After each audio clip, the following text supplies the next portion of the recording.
Hi everyone, welcome to my shop.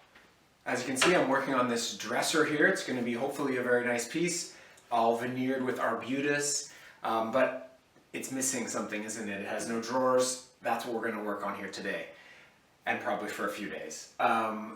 So the first step is milling up all of our stock. I've got some nice drawer sides all milled up here. These are out of Guild Recovered London Plain. So I've got 5 sets of sides all laid out, ready to go. And my fronts are going to be ultimately out of this thicker arbutus. So we'll cut our pin boards out of these a little later on. And I've got some backs milled up as well. At the end, these drawers are actually going to be veneered with this really beautiful, straight-grained arbutus that I resawed on my bandsaw. So hopefully that's all going to work out. But for now, first step, cutting those tails at the front of these drawers. So let's show you how we're going to do that on the table saw.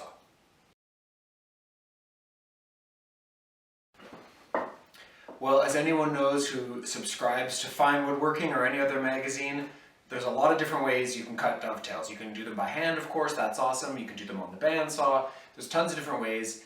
But for me, I don't get a lot of time in the shop lately. I want to save time. And there's some other reasons why I think cutting them on the table saw is a really nice way. You get super straight, clean sides to your cuts, and that can make it really good. If you want, you could probably get them to fit straight off the saw. But I also just think it saves a lot of time. What I'm going to be doing 10 pieces. If you were doing fronts and backs, that'd be 20 different sides you'd be cutting. So I think you can save a lot of time doing it this way. So what I've got here is my crosscut sled, which is super accurate and straight in the guides. I've got this sort of larger fence that I've attached to the back of it, just screwed it in here. And I've got my curve cut that I can reference here off of the line. I've set the blade to 9.75 degrees, which is a 1:6 ratio. That's kind of important because when I go to cut my pins, I want to use actually this dovetail guide, again, just because it's faster, and I personally, to be honest, don't have the skill with a handsaw to cut those pins perfectly straight. I wouldn't be confident, so I do like using one of these, so I'm kind of bound by using the ratio that it has. So I've set the blade to that, just quickly using the reference face here, and just then be getting a little bit more accurate with one of these magnetic angle guides. So I know that is 9.75 degrees, or rather 80.25 degrees. I've got my fence in here. Now, I'm not just going to start hacking away at my tailboards. I want to do some tests. I've already took an offcut here. I think it's a really good idea. One thing I've learned over the years is it's a good idea to make up some sample boards. Whenever you're cutting something like this, make a few extra little pieces out of the offcuts. This is the exact same width as those are going to be. And I just quickly scribed a line on here, my baseline, so that I could get my blade height set pretty close to what I wanted. And I'm pretty confident that it's set pretty good now.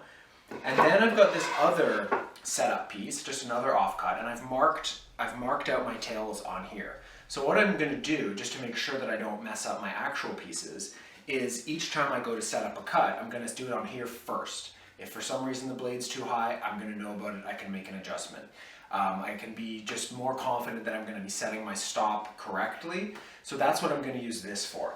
And like I just said, because if you were just doing a couple of cuts, you could just kind of make a little mark on your sled or whatever where you wanted to make your repeated cuts. But since I'm going to be doing 10 boards, I'm probably going to use this stop that I'll just screw in to this fence here. So once I've got my first cut lined up, I'll set a stop in place, and then basically I'll make one cut, flip it to make the corresponding cut, and then I'll go through all the different boards. And then we'll bump it over, make a cut, flip it. And that way we can blast through all these cuts. I guess technically we have to make 1, 2, 3, 4, 5, 6, 7, 8, 9, 10 cuts on each board. So 100 cuts in total. So that would obviously take quite a while with the handsaw, for me.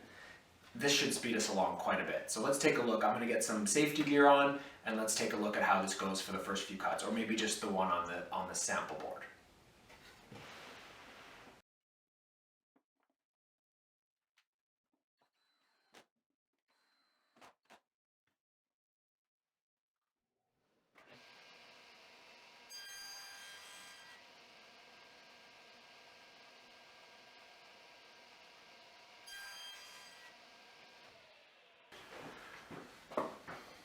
All right, so as you can see there, I made my first test cuts here on my sort of outside shoulders. The first cut was a little bit too low, so I actually raised the blade just a tiny bit, and I scribed my line on with the marking gauge so that I could be, a bit more confident. And I'm just giving myself really like 1/2 mil of clearance there where I can chisel that out later. So that'll make life easy, and hopefully I'm not going to go over. I definitely don't want to go over the baseline, so I'd rather give myself just a little bit of tolerance there. But basically now we're ready to, I haven't scribed the baselines on all my sides, so I'll do that quickly now. And then we should be able to blast out these first 2 cuts on all 10 boards. So that's going to be our next step. So I'm just marking out my baselines here, and I'm using this Lee Valley marking gauge. I like a pretty heavy line. Some people, I guess, like to plane them away so you wouldn't be left with that baseline. I don't mind it, leaving it behind as part of the joint, but I don't want a sloppy, double line or anything like that. I want a nice crisp line. So when I'm doing this, I just like to make the first strike like quite light. So I'm just kind of going along, not pushing down too hard. And then I can come back and sort of deepen it a bit.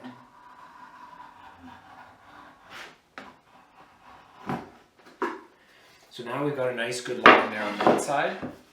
Or if you could probably wax this and make this actually easier. In fact, let's just do that. I've got a candle right here, just a paraffin candle. Put a little bit of that on there. See if that makes it slide a little easier. Oh yeah, much better. So there's our first one. And there's our second one. We got a nice solid line there. And then for the top here, I don't know, there's probably other ways to do this, but I just kind of roll it like that so that I have a nice line there, because we're going to have to chop that off later. Probably would be easier to put this in a vise and do it, but that works pretty good. So now we've got a nice marking line. You probably cannot see that, but anyways. A few more to go and we'll be ready to make our cuts.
So there you go. As you can see, it goes pretty quick. Once you get things set up, you can just blast through them. So I'm going to go ahead, set up my test board for the next cut, move my stop accordingly, and just keep on going here until I've got all these tail cuts made. And we'll see you in a few minutes. Alright, so I've just finished up my last tail board, and that took less than 20 minutes. 17 minutes it took me to cut through all those. So very efficient way of doing it. But of course, you can see here, maybe you can see, we're not done yet. We've got the waste still to clear out from each of these pins and the half pins. And I think the next thing we should do is get rid of these half pins, because we can easily get the blade back to 90, set up a stop, and just blast through all of those half pins. And the advantage of doing it here on the table saw again is that we should have a nice, clean, straight, perfect reference line to work off of, rather than cutting it with the handsaw and then trying to chisel it where there might be some variation. So I'm going to get set up to do that, and then we'll take a look at how we get rid of the waste for the 4 pins on each board.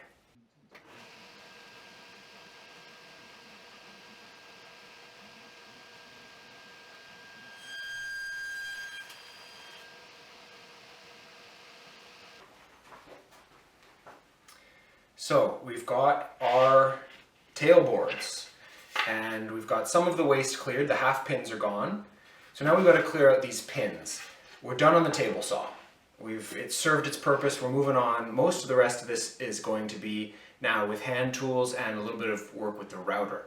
What we're going to do here now, we're going to use a coping saw or a fret saw to clear out the majority of this waste. And I could just put them in my vices on the end of my bench here, but I actually find it a lot more comfortable to get it up a bit higher. So I made this little jig here or fixture, which just some scrap plywood. It's got these grooves here which accept these micro jig dovetail clamps, so I can clamp my board in place really easily, and that just lets me get it up nice and stable and a little bit higher, and it gives me this nice flat reference surface, which we'll be using a little bit later when we get onto the pins. So we'll get this guy in place, we'll cut out these the majority of the waste here, and then we'll move on from there. Alright, so I've got my board here mounted up here with these little clamps, and I'm ready to cut out the waste here. Now, I don't have to be too precious about getting close to the baseline. I can either chisel down to that or maybe use a router to get me really close. I just want to leave like a small amount of waste. One thing to consider is when you get near the end of the cut, don't be just hacking away, because you will carry on, you will hit your tail, and that will show in your final joint. So I like to get close to the end and then just kind of snap it off. So here we go. We'll do the first one here together, and then I'll blast them all out. Just start my cut, I don't know, maybe 2 mils off my baseline.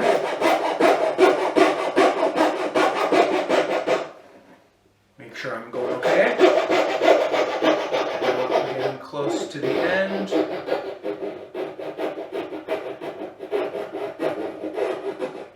And that should be able to just chip that guy out. So there we go. So now we'll just do that another 39 times.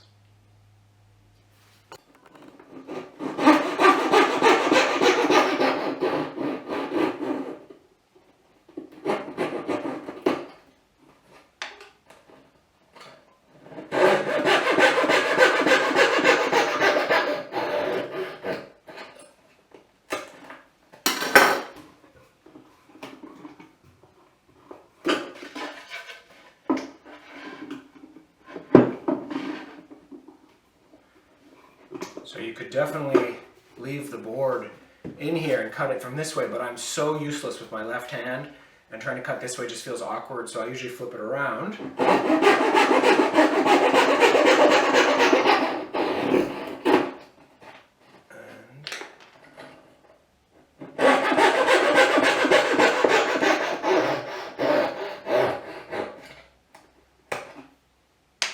There we go, that's number 40. So we've got our tails now roughly cut out. Now, we definitely could just grab a chisel and chisel down to the baseline here, this little bit of waste we've got here left over, but I think we can do it a little faster if we use a trim router. So let me show you how we'll set up to do that.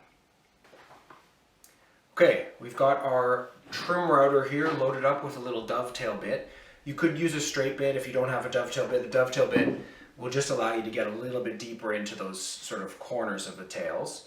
But I'm not going to try to get all the way in. I mean, inevitably there will be a little bit of chisel work left at the end of all this, and that's fine. It's actually really nice to get your hands on some hand tools. This is just trying to get us there a little quicker, right?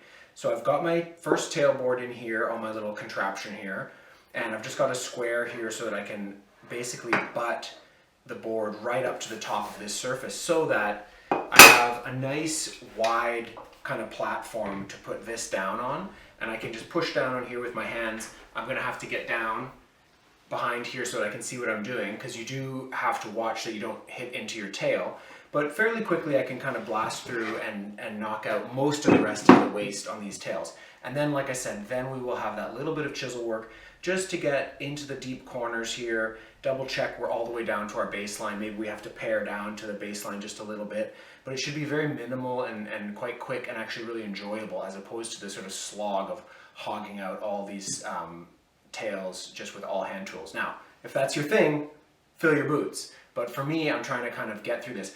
To this stage, we've only been out here for an hour and a half, and I've been filming and talking and stuff, so you can blast through your tailboards realistically in a couple of hours on a set of drawers like this with this technique. So I'm going to go ahead now and clean these up a little bit, and when we come back, we'll get the chisels out and we'll do a little bit of handwork.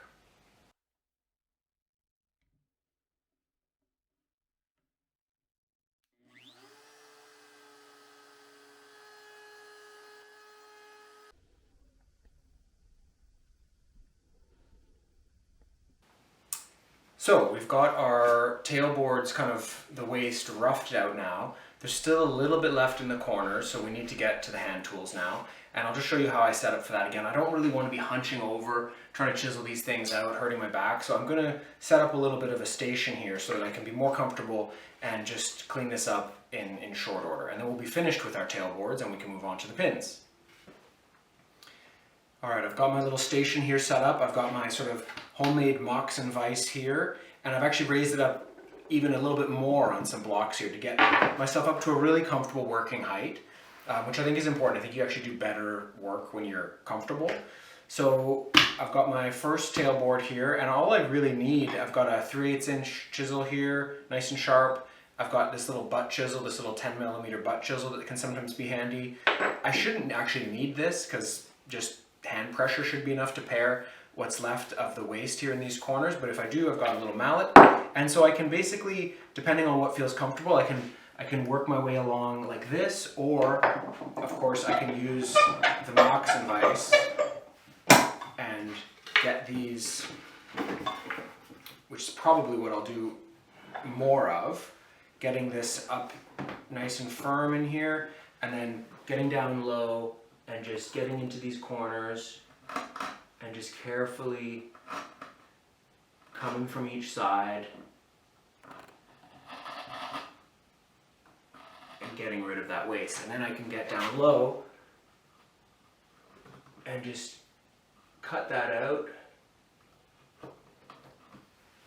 So yeah, this is now where it gets to be kind of relaxing, enjoyable. Put on some music, work away. I'm not gonna push this all the way through here because I might chip out the baseline there. So I'm gonna work my way along, each one of these from this side, and then I'll flip the board around and finish it off. So it'll take a little while, but it's really light work. It's not chopping away, hammering away. And because the router established my baseline, this nice, essentially exactly 3/8 inch swath right through the middle there, I can set the flat back of the chisel in that and pare along that. So the power tools have done the big amount of the work, and now I can just really precisely kind of work my way along here, clean these all up, and there'll be one more step on these tail boards before we move on to our pin boards. So I'm gonna get to work here. I've got all these boards to clean up, and when we come back, we'll do one final step, and then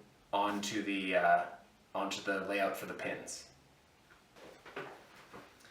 So I've been just chipping away here a little bit, and I just thought I would share this technique that seems to be working really well for me here. As you can see, I've got the board up nice and high in my moccasin vise, but it's still good and stable. And what I find works really nice is to just put the flat back on up against the tail and just give it a couple little whacks, and then I can go on to the next one. I'm just not wanting to get below the baseline, but just cutting into the corner.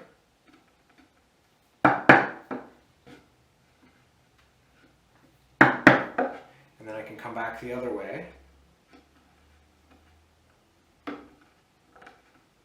Just trying to keep it flat on the side of the tail. I know I said I wasn't going to use the mallet, but it actually is working pretty nice. So now, one more. Actually, that one's already good. Now what I can do is, either with this guy or with my other one, is because that has already been established, it's really pretty easy just to pare that off because I have the one edge already cut.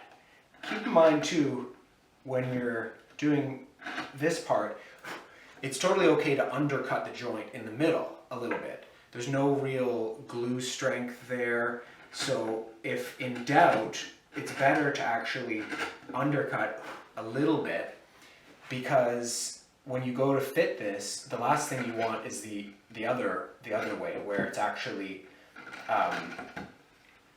proud in the inside there, because that'll keep the joint from closing properly. We don't want to undercut it right on the edge, because that would obviously show and be gappy in our final.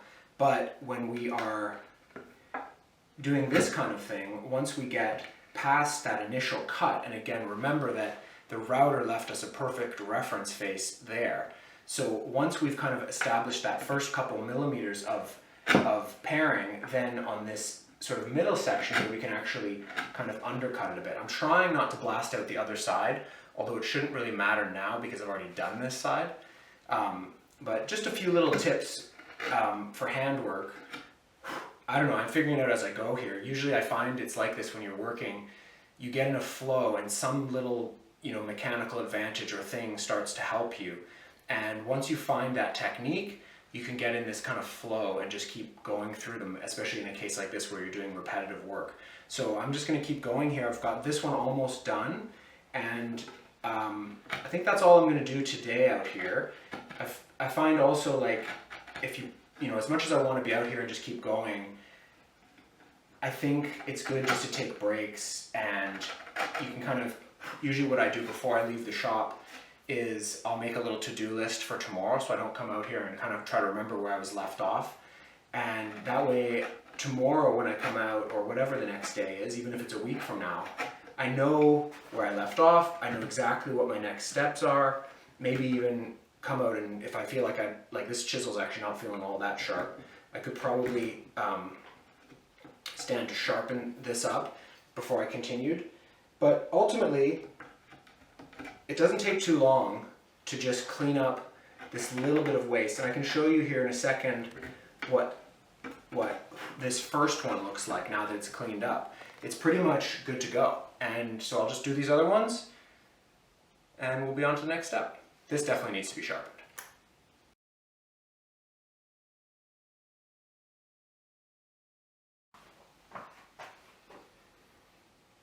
So we've got all of our tailboards looking good now. We've got those all cleared out. Some fun times with the chisel. And now we're ready to start transferring our tailboards onto our pin boards. I was thinking about doing one other step, which is to cut a very shallow rabbet all along the inside face of one of these so that when you're doing your alignment, it kind of clicks into place. But I decided not to do that, and there's a couple of reasons. One is that as much as I tried to mill up this stock to be perfectly flat, I do feel like there's like a little bit of variability some of the boards. And if I was cutting those shallow rabbets and my saw crept above my baseline, that would be kind of a little bit disastrous. So I don't want to do that. I'm just going to line them up by hand, be careful, take my time and make sure I get them lined up that way. So the way that I like to cut pins is basically to use, really popular kind of technique, the blue tape, green tape technique. So basically what I'm going to do is I'm going to put green tape on the end grain of all of the fronts of my drawers. And that way when I go to line these up on the drawers and I cut the tape, I can peel off the tape, and as long as when I'm cutting out my pins, I don't cut the tape, I'll be just fine, and I can leave just a little bit to pair back with the chisel and we should have a nice little fit. So we've got to do some layout here. I've got to get tape on the end grain of all these boards. I'm gonna when I cut dovetails, I like to lay everything out and mark everything. So I have these ones already, for example, labeled one front, the outside. So that means that when I lay these out, I'm probably gonna put like an A here and an A here, down, down. I don't want to make a mistake and cut one at the top and one at the bottom. It's so much easier to just take your time, do some good layout, some good marking so that you hopefully don't make those mistakes in the first place. So that's what I'm going to do now. I'm going to get all this taped up, make all my layout marking, and when we come back, we'll start cutting out the tape with the marking knife. Okay, so we've got all of our boards marked out now. I've got the green tape on the ends. I've added some little markers on the insides, all to prevent getting confused and cutting things in the wrong place. Don't ask me how I know. So what I'm doing here now is I want to transfer the tails onto the pins. We've got our tape there. I've set up a hand plane here, just the biggest one that I have, because I know that that's nice and flat and level. And I've got my moccasin vise here, and I've put the tailboard, or the front of the drawer, what will be the pins, in the moccasin vise. I get it kind of close, and then I can kind of just adjust it to get it to sit nice and parallel with the drawer. Now I know I've got my little mark that I made there, I can start to line those two up. One thing I find kind of nice is to put on a little light underneath there. And then I can kind of, I mean, if I see a bunch of light coming through, I know that's obviously not lined up nicely. So then I just try to, you know, shimmy it around. For the end here, I can use like a nice square to put that right across there. So I know I've got my end lined up nice. And then it's just a matter of just kind of taking your time, carefully lining these things up so that I don't see any light coming through. It may seem kind of tedious to do this, but the better job you do of alignment at this stage, it's a lot easier to fit these things later on. So I feel pretty good about that. So now all I'm going to do is put a bunch of pressure down on this so that nothing's moving. And I've got a few different marking knives here that all have like a really flat back. So that lets me put the knife right up against the tail. I've got that guy, I've got this guy, and I've got, for sometimes I need a really long one, I've got this one that I made. So anyways, I'm going to choose my weapon here. And what I do is I start going one direction just so I can get my body in the right position. And then I can just score the tape. If you have a nice sharp marking knife, it should be really easy and make a nice line. And in fact, I'm putting some pretty good pressure there because that line is also going to help me to position my chisel later on when we do our pairing. And if I have even a faint line there, it'll help me to figure out where to set my chisel in for that final bit of pairing. So there we go. Let's turn that off. Put this guy out of the way. And now all we need to do is grab another tool here. Sometimes it's also a good idea, it's a really good idea to mark your waist. So before you forget, just mark the waist. We know that those pieces need to come out. And then we'll just get the point of the marking knife or whatever under there. We can peel off the tape in all of the waist areas. So I'll just quickly do that. You see how easy it rips off, and it rips right on my lines because we've made a good line there. You don't want to use a dull tool or something that doesn't leave a crisp line. That's just all these little inaccuracies that slowly creep in, and you get a not very satisfactory end result. So if any of the tape's peeled up, I take this time to just quickly like burnish it back down because we really want those crisp lines. And I'll show you now what we're left with is we've got our lines there. So we know exactly where we need to cut. We've already scribed our baseline here, which is of course the thickness of our drawer sides. And now we have an exact recipe of where we need to cut. As long as we do not cut that tape, we're good. So we can use our dovetail guide to cut our pins as close to that green tape, but not quite touching it. And then we can just pare down the side walls with a chisel, and we can set our chisel in our marking knife that we just made. So this is I really like this system for fitting these. So fingers crossed, as we work through this, it's gonna go well and they're all gonna fit nice. I'm gonna go ahead and mark out the rest of these pins now, and then when we come back, we'll be cutting away with the dovetail guide. So it is time to start cutting them. And again, people with more skill, more experienced could just get their saw and start hacking away. That's not gonna work so hot for me. I like to use this little guide. This is one by Jonathan Katz-Moses. There's other ones, but I really like this one. It's got, the two different pin angles, the tail angle, and a 90-degree shoulder cut, and it's got little magnets in there. And it's honestly what I've used for all the dovetails that I've ever cut successfully, so I just like to stick with it. So I've got my board here in the Moxon vise. I've got a little kind of bench down here so that I can set it down. Everything's nice and secure. And then I can just basically I like to use a dovetail or a Japanese saw. I just find it leaves a thinner kerf and it's just a little bit easier. But if you're more comfortable with a Western saw, go for it. Doesn't really matter. And then all I do, as we talked about, as long as I don't cut into the green tape, I know I'm not gonna be making a sloppy loose joint here. So I can just put this right up to the edge, and then if I wanted to, just give myself like, you know, a 1/2 millimeter to pare back, and then I just kind of get my saw on there.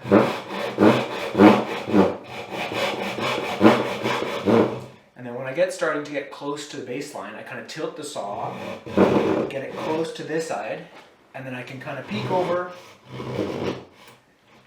and get it close there. And then we've got our first cut. Now what I like to do is just do all the ones this way, and then potentially flip the jig around, do the ones I can. The one right on the very end here, I'll probably have to flip the board around to do. So I'm just gonna go ahead and cut some more of these, and then we'll show you how we hollow out the waist.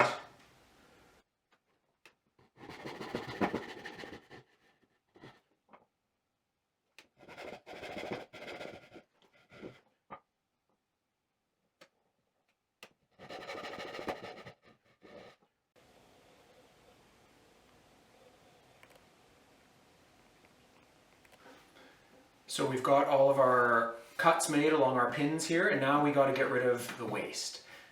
It seems like the easiest way to do that is with a fret saw. We don't have to get close to our baseline there. In fact, I started a cut there and I was too close, so I backed out of it. So let's try again here. Just get in here. I'm not going to start the cut too close to the baseline. I'm just going to try to get the cut started.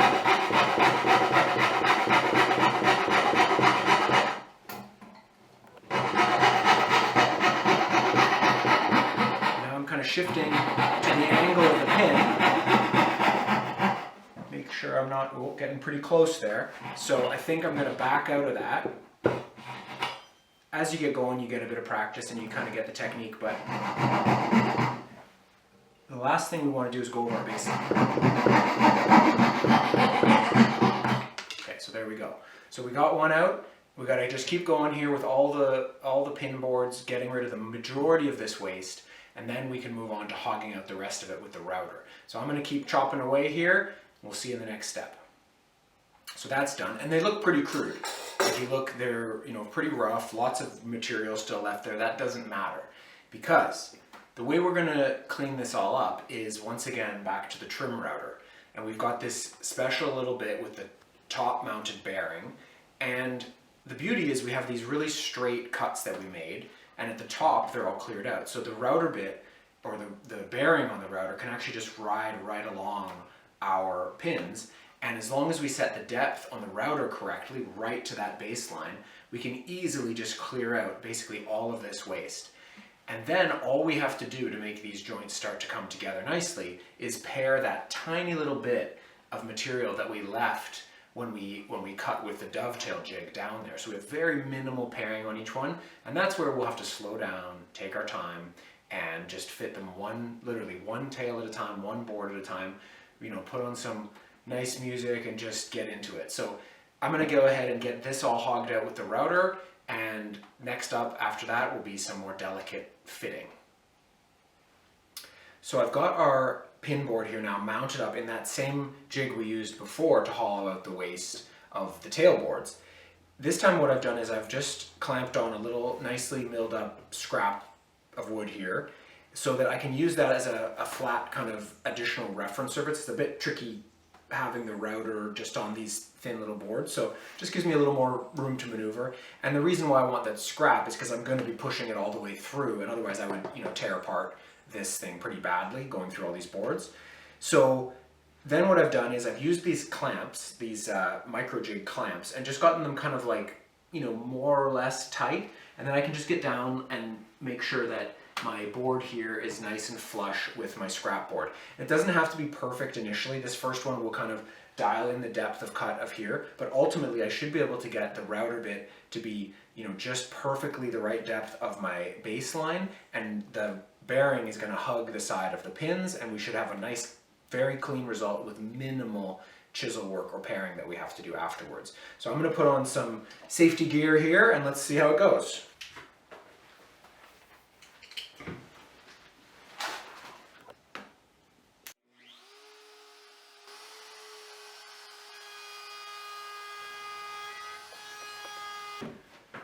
So after all that fantastic help from the router, we got to do the rest with our hands and hopefully some sharp chisels. I'm going about this in a sort of systematic way. We've got this little bit of waste left here in the corners, and so I'm kind of chipping that out. Then I'm working my way down to the final bit of the baseline. With the marking gauge knife, one of the reasons why I wanted to cut a pretty deep knife line is that I can just literally set the chisel right into the line there, and there's this sort of final, just little shaving to get us right down to the baseline. And this is one of those things where it's definitely not a bad idea to undercut the joint a little bit in the middle. I mean, I'm talking about 1/2 mil or less, but just enough. We don't want, when we go to try to seat the joint, there to be a little hump in the middle there that we forgot about, because then no matter how much clamping pressure you put on, if anything, you're just going to snap a pin off or something. So it's better to undercut a little bit in the middle there. So we'll get that nice and flat. Then I'm going along and I'm using a fatter chisel, like a wider chisel is a 7/8 chisel, and I'm just paring down that final little bit that we left when we cut these pins out. And then the last step is, hopefully then everything's very close, maybe even quite close to perfect. But perfect won't fit. Perfect means there's no friction. There's no room to actually go in there.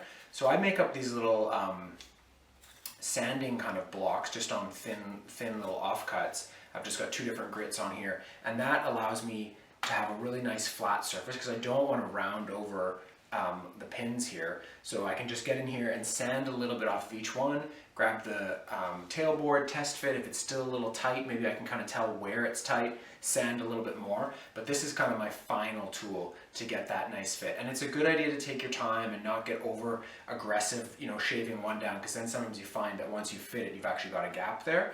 So the idea is to try to be as close to gap free as possible, although very small gaps, once you put glue and sand them, you're not going to see them anyways. So it's just a lot of handwork now. Some things to consider: again, don't be too aggressive with your chisels, especially on this half pin. You can definitely blow that off pretty easily. And another just thing to consider with this chisel work, what I like to do, you can try to use your hands. You might also notice I've got some duct tape on my finger here. I didn't cut myself, I'm just using that because the sides of the chisels are pretty damn sharp too. So I'm just using that. And what I like to do is kind of use my body weight here. So when I'm paring this away, I kind of get my weight in behind it, and I'm just leaning into it. I don't have to use my arms really. I can kind of just set that in the baseline and then do like that. And I'm just taking off little bits, and I'm not going all the way through because I don't want to blow out the back. So I'm basically just trying to go to the middle, come along here, keep making little cuts.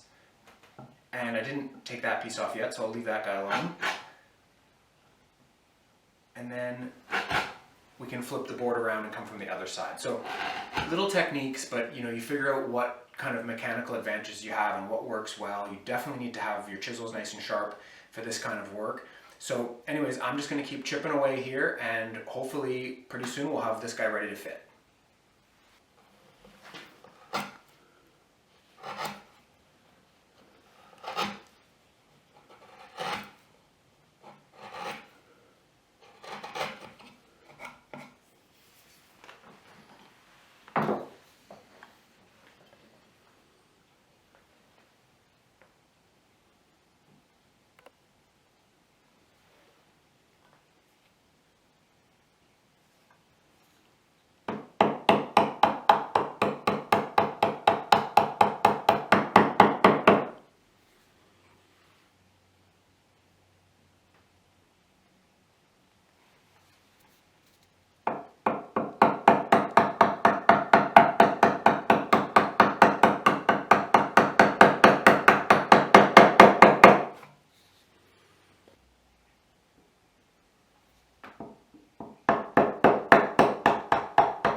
So I've got these nice and cleaned up and the sides sanded smooth. I also sanded these a little bit, and I'm not necessarily expecting this to fit at this point. I'm just wanting to do a little check. It should be very close, but I anticipate that there'll be some tightness somewhere. So what I'm doing, I've sort of got this, I put this board under the hand plane and got this level to that. So I know that once this seats, it will sit perfectly flush there. So it just gives me a bit of a reference thing there.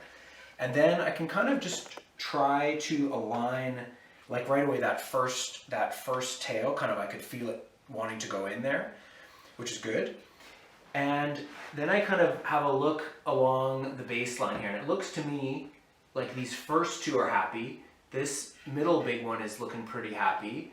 This one definitely looks tight, so I'm going to mark that. This one could use a little bit of space, and then we'll see. I think it's better to go a bit slow and just go and take a little bit off with the sanding block and come back, because that will give you that really tight fit. If you just get wild sanding or planing or chiseling off stuff, almost inevitably once you actually seat the joint, there'll be some gaps. So I'm just gonna, pick away at this and try to get it to fit as nice as I can, and I'll show you the results in a second. So after a little more sanding and sort of finessing here, I think I've got this close. Let's find out. I've got the joint seated in here a little bit, and I'm just gonna just do a little bit of pressure.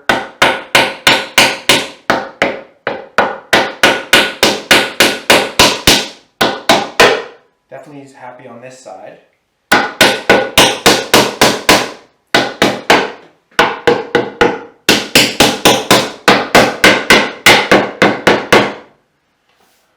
There we go. Not too bad.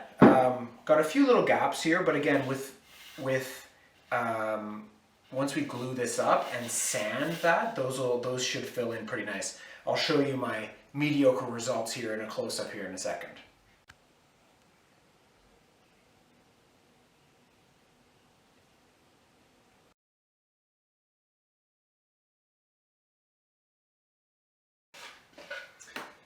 Okay, the big moments come, time to finally glue up these drawers. And actually you can probably see over here, I've actually already done 4 of them, but I thought I would film a little bit this last one.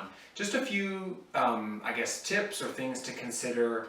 So first of all, I've pre-finished the insides of the drawers and the drawer bottoms. It's so much easier to do it in advance. It's kind of that one extra step. You want to get your project closer to the finish line. It's so worth it to pre-finish.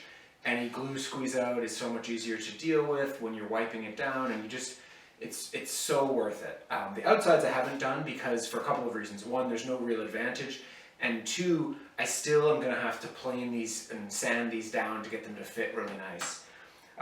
So that was one thing. Obviously I've got my grooves in the bottom for the drawer bottom to slide into. This is for the back panel to slide into. I've made a series of really clean little holes and pre-drilled into that so that I can screw in my back panels. When it comes to the actual glue up, another place where squeeze out could be an issue is these pins, the end of the pins. What happens a lot is that you glue something up, the glue squeezes out, you get a wet rag, you wipe it off, and you think you got it all and everything is good until you go to put finish on. And then you realize that the end grain of the wood actually sucked all that glue, that watery glue, into the end grain, and no matter what you do, you're not going to be able to sand that away and have that not show up in the finished product. So what I've done to try to combat that is to just grab some shellac. So I've just got this seal coat shellac, and I've just daubed a little bit on the ends of each pin. So hopefully, even though these will get sanded down a little bit, hopefully this will just prevent that extra glue from getting in there. So those are kind of the things I did to prepare for glue up, and now I guess I'll just try to get this last drawer glued up and I'll film it and we'll see how it goes.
Okay, there we have it. So that went pretty smooth as far as glue ups go. I'm just going to clean up a little bit more of the squeeze out, and then we'll let that set up, and then I'll pop some screws in the back bit, and then that's it for this step. And then we're just on to cleaning up the sides, you know, finessing them, adding glue into any little cracks, sanding that in, just sort of starting to work on the details and the fit of the drawers. But hopefully, overall, in this whole series of videos, there's been a few useful tips and tricks when it comes to making a dovetailed drawer. And now I guess we'll move on to some questions.